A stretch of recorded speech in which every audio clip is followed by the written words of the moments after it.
네, 그러면 우리 또 지금 원래는 첫 번째 시간이었는데 네. 두 번째 시간이 된 우리 또 마켓 브리핑 해주실 미래에셋증권 수원 WM의 조경상 팀장님, 안녕하세요. 안녕하십니까? 안녕하세요. 네. 피부가 더 하얗습니다. 좀 바르고 나왔어요. 아 정말요? 그것 좀 저 좀 빌려. 네, 근데 이거 진짜 무슨 굉장히 뽀얗게 이쁘네요. 저희 직원들 중에 이제 저희 지점에 가면 네, 그 여성 직원들이 많은데 네. 여성. 지난주에 좀 얼굴이 너무 까맣게 나왔다, 어둡다, 아. 끝이다 해서 좀 도움을 좀 많이 받았어요. 이거 어, 더 이거? 전문적으로 메이크업 받으신 것보다 더 잘 나온 것 같아요.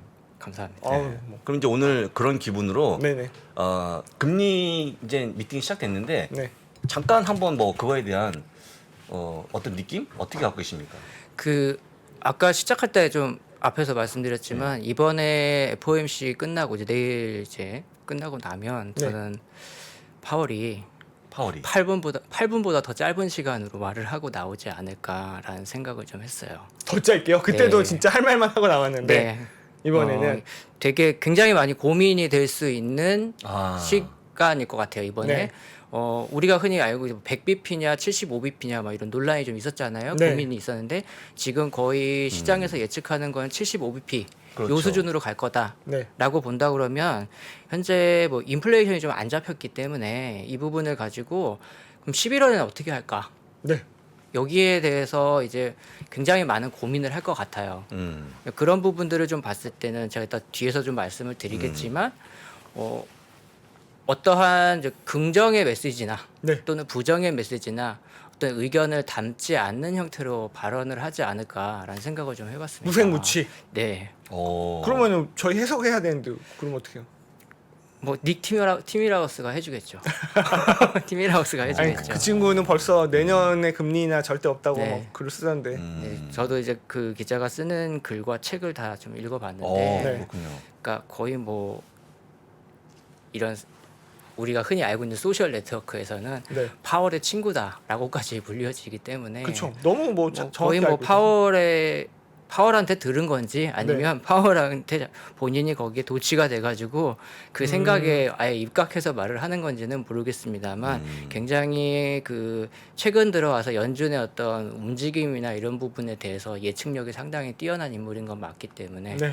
보면 뭐 트위터에 최근에 지금 며칠 동안 올라오는 거 보면은 오늘 같은 날도 어저께도 이랬어요. 이제 그 8분 동안 말했던 내용을 계속 썼거든요. 그러니까 이번에도 별 말을 하지 않을까라는 걸 암시하는 게 아닌가라는 생각을 좀 근데 했습니다. 또 질문 받잖아요. 그거는 또 어떻게 넘어갈까요?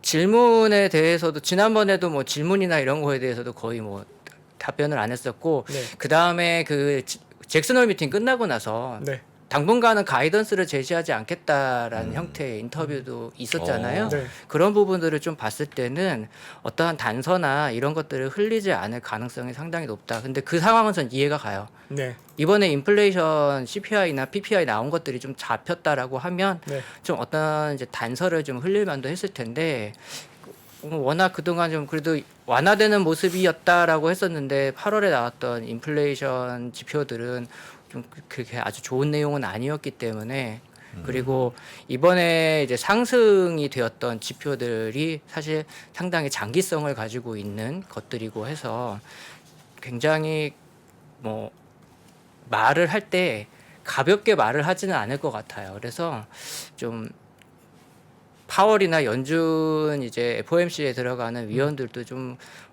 골치가 아플 것 같고 저희들도 이번 FOMC가 끝나고 나서 굉장히 좀 갈팡질팡하는 형태가 되지 않을까라는 생각을 좀 많이 해봤습니다. 오히려 더 우리는 이제 원래는 그때 이후로 명확한 뭔가 방향성이 잡힐 거라고 생각했는데 네. 더 혼란스러울 수 있다. 그러니까 11월에 이제 75bp 갈 거냐, 50bp 갈 거냐 이거부터가 일단은 고민이 되잖아요. 네. 근데 지표를 보면은 이제 뭐 시장 이슈하면서 그냥 바로 들어가서 말씀드릴게요. 네네, 괜찮습니다. 지난주에 이제 소비자 물가지수 나왔고 그렇죠. 그리고 이어서 생산자 물가지수 나왔어요. 네. 그래서 글로벌 IB들이 이걸 가지고 그러면 그 소비자 지출 물가, 네.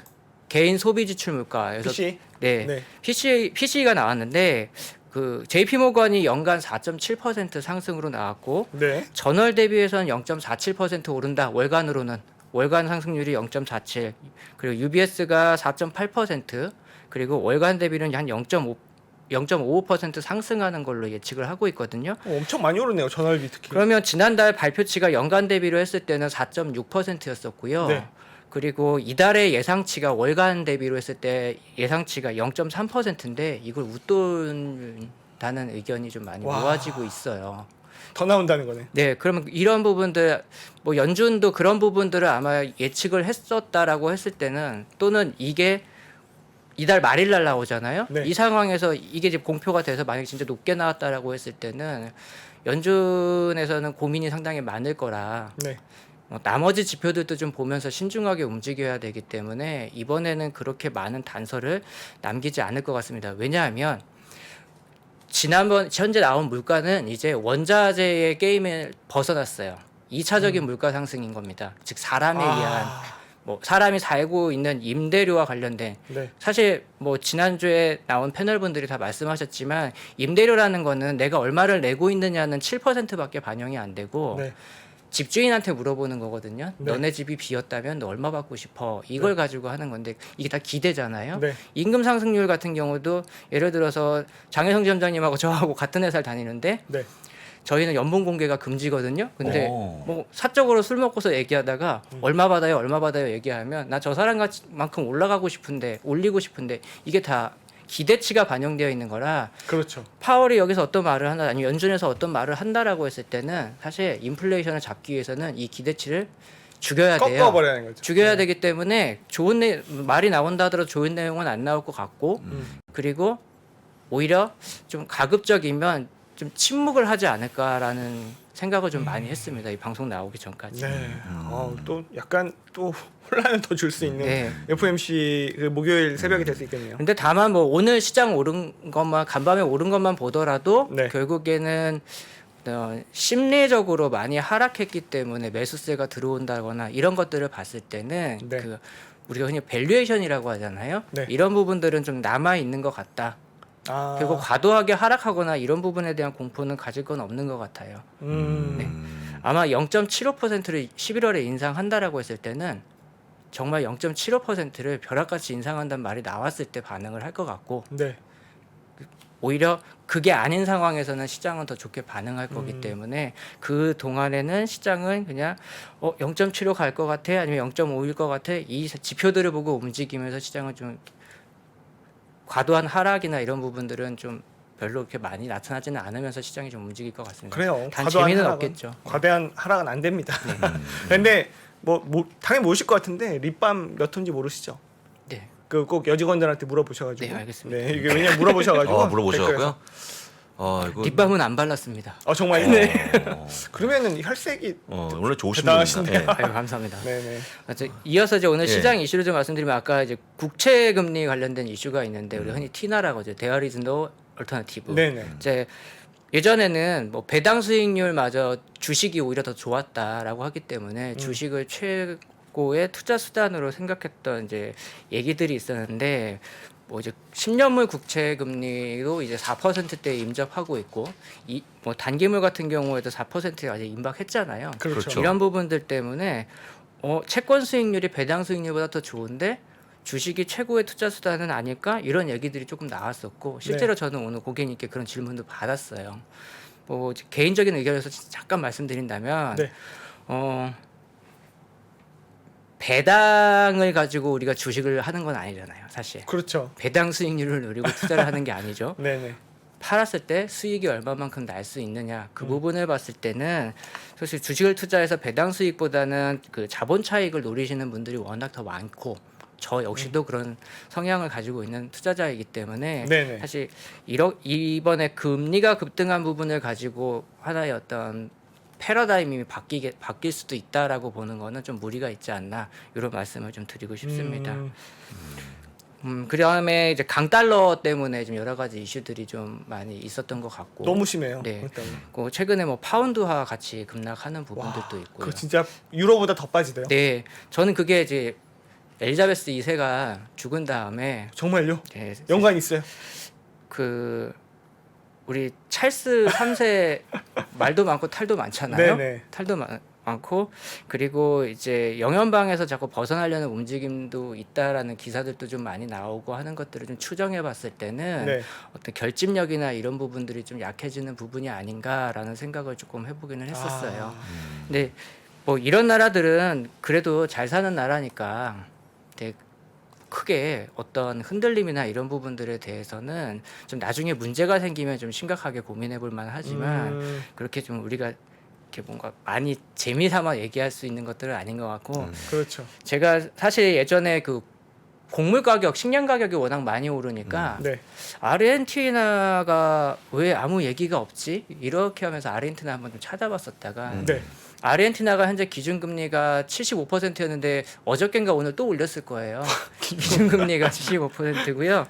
그 인플레이션이 8%인데 네. 이게 월간이에요. 월간 8%. 전월 대비 맞아요. 네. 예, 인플레이션이 거의 높아요. 80%에 와. 육박하는데 얘네는 이제 전형적인 포퓰리즘에 의해서 어떤 이제 그렇죠. 자국의 돈 가치가 떨어지다 보니까 농부들이요 농산물을 안 내놓는 거예요. 네.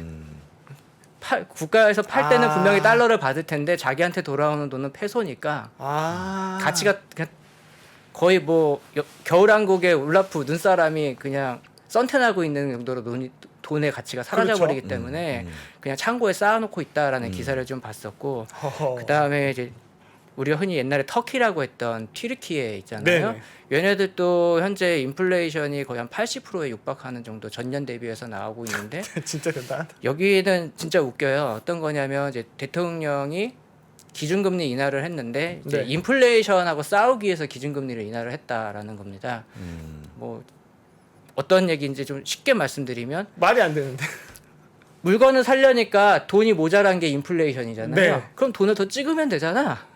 아. 기준금리 그래서 돈을 더 중앙은행을 그렇게 압박해서 기준금리가 한 13%까지 갔었다가 10%로 낮추고 기술적으로 낮추려고 하는 부분이 있다 보니까 상당히 많이 꼬였던 부분들이 있는데 답이 없는데요. 네. 이게 옛날에 그거잖아요. 프랑스 여왕이 그 뭐 빵이 없어서 네, 그쵸, 굶는다고 하니까 그럼 고기를 먹으면 되지 않나. 그러니까 맞아 이런 식으로 식량이 없으면 빵 먹으면 되잖아 왜 그래 이렇게 말했던 거랑 좀 똑같은 상황인데 사실 근데 이런 나라들이 문제가 된다고 하더라도 글로벌 경제에는 크게 저는 문제는 없을 거라고 아니, 뭐 봅니다. 그죠? 옛날만큼의 영향력을 가지고 있는 건 아니기 때문에 그다음에 제가 지난주에 그 상하이 협력기구 한번 말씀드렸어요. 네, 맞아요. 아까 여기 실시간 채팅에서 러시아 왜 빠지냐라고 하는데 네네.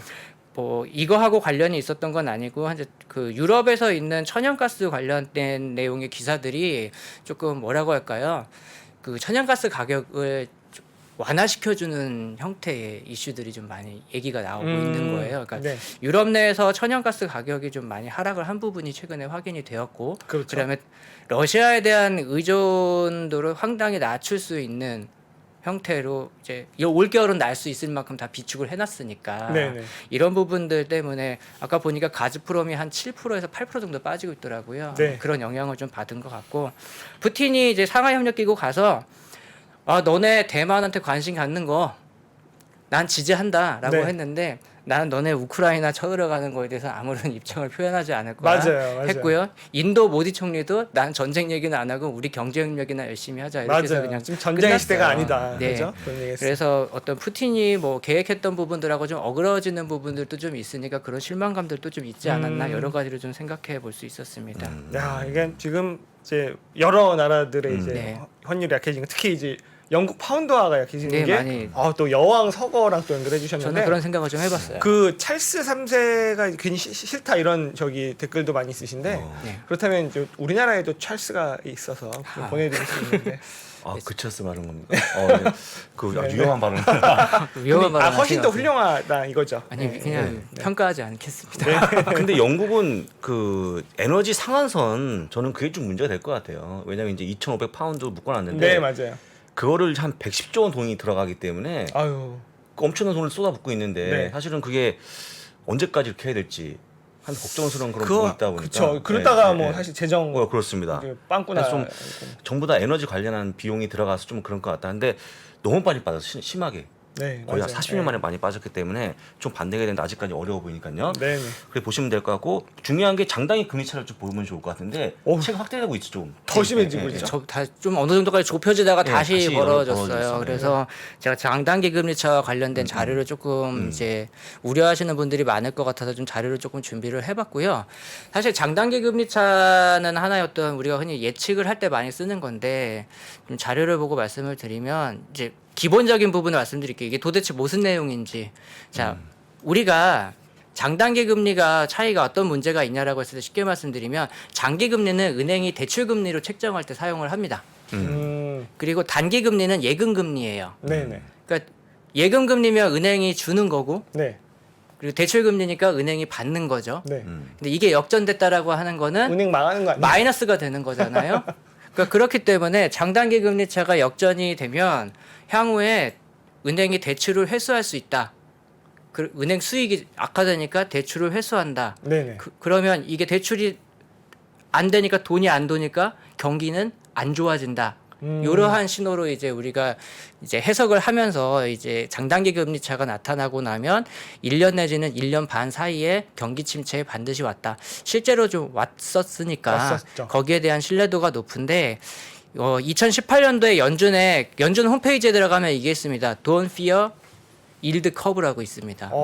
이 수익률 곡선에 대해서 너네가 생각하는 것만큼 공포스럽다거나 하는 건 아니다. 왜냐? 네. 전제가 잘못됐다라는 거예요. 어떤 거냐면 우리가 흔히 장단기 금리 차를 비교할 때 10년물과 2년물의 차이를 가지고 하잖아요. 예. 네, 네. 그러면 10년물은 그러니까 대출에 대한 기준금리로서 작용을 합니다. 그런데 2년물은 예금금리로서 우리가 반영을 한다라고 생각을 하는 건데 제가 네. 예를 들어 드릴게요. 네. 지금 현재 미국 국채 10년물의 예금금리가 네. 아니 2년물의 금리가 네. 몇 퍼센트죠? 3.95 그쵸. 뭐 이 정도 4%인가? 그러면 네. 또 하나 질문을 드릴게요. 네. 올해 연말까지 연준이 금리를 얼마까지 갈 거라고 우리가 예측을 하죠? 원래 4였는데 한 4%? 4.5까지. 네, 비슷하죠. 네. 즉, 잘 봐라. 2년물 국채 금리에는 이미 연준이 어느 가까운 장래에 어느 정도의 금리 수준에 도달할 거라고 하는 기대치가 들어가 있는 거다. 네. 어느 은행도 예금 금리를 그 기준금리의 기대치로 예금 이자를 주는 은행은 없다. 그렇죠. 그러면 어떤 게 기준이 돼야 되냐? 현재의 기준금리가 예금금리의 기준이 돼야 된다는 거죠. 그러면 누가 거기서 제일 가깝냐면 네. 3개월물이 제일 가깝다라고 봐요. 요걸 조금 더 복잡하게 들어가면 걔네들 표현으로는 near term forward 네. 그리고 레이트라고 하는데 스프레드라고 하는데 네. 뭐 이제 예측치를 하는 건데 이걸 좀 찾기는 좀 어렵고 네. 쉽게 이제 이 값이랑 비슷한 게 이제 3개월물 국채의 금리입니다. 3개월물 국채 금리가 현재 3.3이에요. 만약에 내일 0.75를 올린다라고 하면 3.25가 가는 거기 때문에 거의 네. 비슷하죠. 그러네요. 네. 그렇기 때문에 그러면 너네가 말한 대로 이게 어떤 하나의 예측의 수단이 되려고 그러면은 이론적으로 좀 완벽하게 어떤 틀이 맞아 있는 상황에서 네. 이걸 가지고 우리가 예측을 한다라든지 아니면 기대를 한다라든지 어떤 짐작을 할 수 있는 수단으로 써야 되는데 이거 전제부터가 다르지 않냐. 네. 이게 연준이 지적하고 있는 거고요. 그 다음에 또 하나는 우리가 또 볼 수 있는 건 어떤 거냐면 제가 지난주에 양적 완화하고 양적 긴축이 일어나는 과정을 설명을 드렸잖아요. 네. 그러면 그걸 가지고도 얘기를 할 수 있어요. 제가 만기가 되면 연준의 국채가 양적 긴축 과정에서 만기가 되면 재무부는 채권을 또 발행하죠. 또 발행한다고 그랬죠. 네. 그때는 단기가 아니라 장기로. 장기로 가죠. 그러네요. 수급이 항상 존재하죠. 근데 아.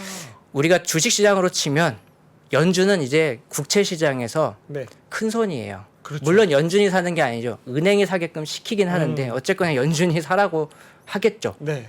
그러니까 결국에는 장기채에 대한 수요는 계속 존재를 하는데 이 단기채에 대한 수요는 없다라는 겁니다. 없는 이유가 있어요. 제가 지난주에 말씀드릴 때 은행이 예금을 받으면 부채잖아요. 네. 부채니까 우리가 흔히 뭐 금융기관의 부실을 평가할 때 자기자본 비율이라고 하는 걸 측정하죠. 네네. 예금이 너무 많아지면 금리가 높으니까 예금이 몰려올 거 아닙니까? 네. 예금이 많아지면 자기자본 비율에 대한 부담이 생기잖아요. 네. 그럼 어떻게 해야 되냐? 이 돈을 빼야 돼요. 아하. 이 돈을 빼야 되는데 이 빼는 수단을 연준이 은행한테 공고한 방법은 MMF에다 넣으라고 그랬어요. MMF예요? 네, 머니마켓에다 넣으라고 그랬는데 머니마켓에서 채권이 없어요. 네. 그러니 어떡하냐? 연준이 여갈피를 발행해서 연준이 가져가지고 연준이 갖고 있던 채권을 MMF에 넣어줍니다. 즉 네. 쉽게 말씀드리면 연준이 그 유동성 흡수하고 이자를 주는 거예요. 네. 그래서 현재 연준이 보유하고 있는 여갈피가 한 2조 달러 정도 됩니다.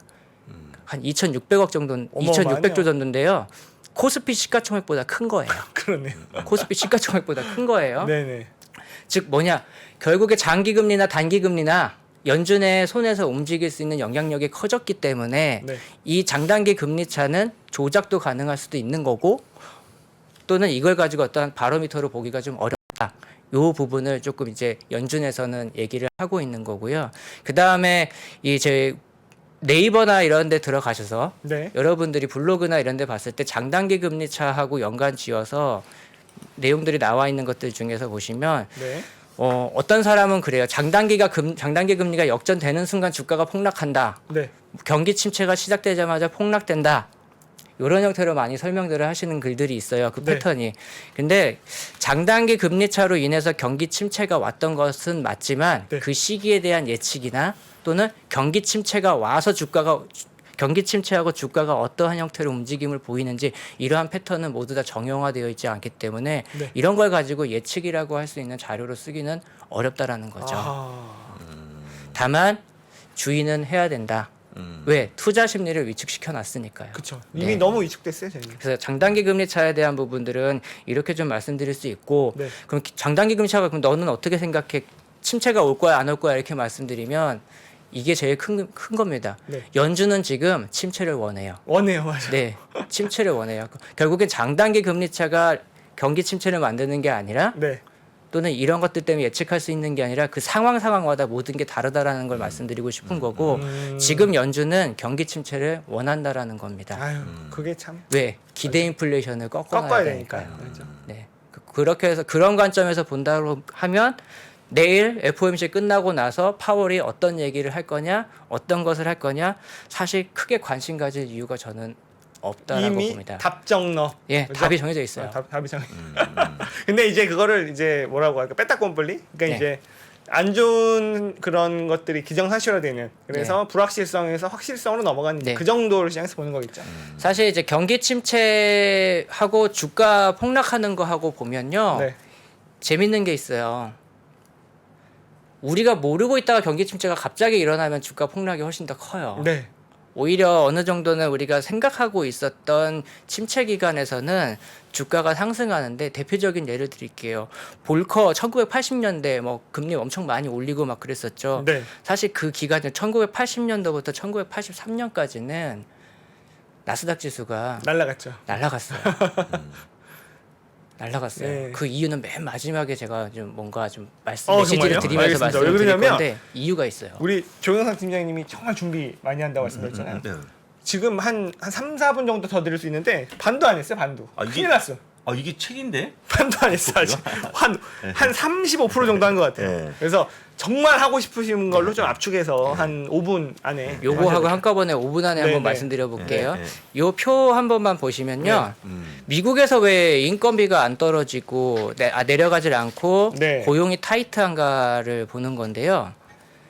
요게 전체 인구 대비해서 노동 가능 인구 비율이고요. 네. 요거는 전체 인구 대비해서 노동을 하고 있는 노동 참여자의 비율이에요. 어허. 10년 전하고 지금하고 비교하면 이 폭이 굉장히 많이 줄어들어 있죠. 할 사람 다 하고 있다는 얘기네. 그렇죠. 사람이 없는 거죠. 수요는 넘쳐나는데 노동 네. 공급이 적은 거예요. 어허. 거기에다 두 번째 지금 바이든 행정부잖아요. 네. 바이든 행정부는 인건비가 떨어지는 걸 싫어합니다. 그렇죠. 네. 그러니까 이러한 상황들을 좀 놓고 봤을 때는 이 임금 상승에 대한 부분은 좀 장기화될 수 있기 때문에 네네. 인플레이션이 드라마틱하게 떨어지거나 하는 부분들을 좀 기대하기가 상당히 좀 두렵다. 그래서 연준은 더 강한 메시지를 시장에서 받아들여 주기를 원하는 거죠. 그러니까 그런 메시지를 던진다는 게 아니라 네. 그걸 보고 좀 더 니네가 좀 공포심을 느껴라. 네, 해석을 좀 그런 식으로 해다오. 네, 네. 좀 자중하고 있어라. 네, 이런 네. 걸 바라고 있을 수도 있다라는 부분이고요. 네. 제가 기술주 투자하시는 분들께 좀 이런 말씀을 좀 드리고 싶어요. 지금 미국에서도 일할 수 있는 사람들이 없고 인건비가 계속 올라가요. 네, 이건 뭐 우리나라도 마찬가지고요. 그렇죠. 뭐 이러한 돌파구를 찾아야 되는데 사실 이렇게 답이 없을 때 혁신이라는 게 나온다라고 저는 말씀을 드리고 싶어요. 그렇죠. 뭔가를 그걸 해결해야 되니까. 이 난제를. 1980년도부터 나스닥이 날아가게 됐던 건 IBM과 휴레패커드 네, 이런 기술주들이 등장을 했던 거고요. 그때는 그 사업체, 그러니까 회사에 네, 이제 타작이나 이런 걸 쓰는 게 아니라 네. 전산 장치가 들어왔던 것 때문인 거죠. 퍼스널 컴퓨터가. 네. 그러니까 어떤 혁신에 의해서 네, 새로운 수요를 창출해주거나 네, 아니면 현재 가지고 있던 구조적인 모순을 해결해주거나 네. 이런 부분들인데 미국에서도 이제 옛날에는 플랫폼 기업들이 어떤 물건을 팔으려고 네. 내 유저를 많이 가져갔다면은 네. 지금은 그 사람들의 행태를 모두 기록해서 그걸 가지고 어떤 비용 구조를 절감할 수 있을까 이런 부분들인데 네, 예를 들어 드릴게요. 마이크로소프트 애저를 네, 회계에다가도 쓸 수 있거든요. 네, 회계에서 쓰게 되면 분계라고 하죠 우리가. 네. 이 회계 처리하는 과정의 패턴을 다 익혀요. 어허. 그리고 이 자금이 움직이는 플로우도 이제 앞으로 계속 다 학습시키고 있어요. 어허. 그럼 필요 없는 게 있습니다. 회계하는 격리 직원 필요 없고요. 네. 그 다음에 CFO가 필요 없어요. 와, 바로 CEO한테 가는 거예요. 그러네요. 네. 음흠. 그러니까 이렇게 해서 구조적인 모습, 인건비가 많이 사람들이 어떻게 보면은 이제 우리한테는 애석한 일이지만 이런 것도 사회가 가지고 있는 구조적인 모순이기 때문에 네. 이런 것들을 하나의 해결해 갈 수 있는 수단으로 보는 거고요. 아까 마이크로소프트 얘기가 나왔기 때문에 그런 예를 좀 드렸던 거고 네네. 결국에는 이런 것들을 해결해 주는 게 바로 우리가 알고 있는 기술주인 거고요. 네. 그러면 이게 인공지능이라는 개념인 거고 음. 그리고 반도체가 필요한 게 아니라 더 많은 유저의 행동이나 행태, 이 데이터가 필요한 거거든요. 어허. 나의 행동. 네. 장희성 지점장이 고객을 상담하는 스킬 네. 이런 것들을 다 녹이면 저희가 필요 없는 것처럼 싫다. 그러니까 이거 하나하나가 데이터인데 그러면은 이런 것들이 생깁니다. 네. 정보를 가지고 어떤 효율화를 만들어주는 거잖아요. 이 정보들을 모두 취합을 해서 네. 그렇게 해놓고 보면 미국에 있는 테크 기업들이 이 가치가 비싸냐 싸냐를 얘기했을 때 나 하나가 가지고 있는 행동이나 이런 정보의 가치가 얼마일까라는 걸 생각해 본다라고 하면 네. 미국에 있는 테크주들이나 플랫폼 기업들을 놓고 봤을 때 얘네들이 비싸다 싸다라고 측정하기가 상당히 어렵다. 옛날의 방식으로는. 그래서 저는 개인적으로 생각하는 게 지금 나스닥이나 기술주들이 빅테크들이 많이 떨어져 있잖아요. 네. 그런데 그 정보의 가치는 계속 비싸질 거라고 보기 때문에 상당히 지금 주가는 너무 많이 하락해 있다라는 부분을 이런 것들을 근거로 해서 말씀을 드리고 싶습니다.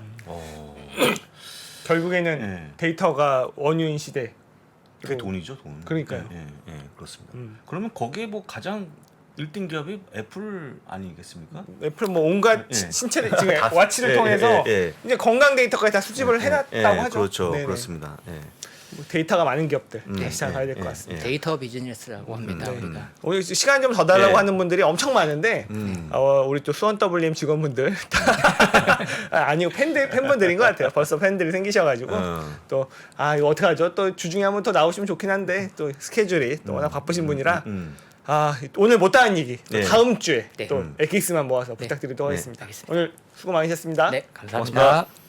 네, 저희는 또 빠르게 광고 보고 우리 또 이남우 교수님 만나뵈러 가겠습니다.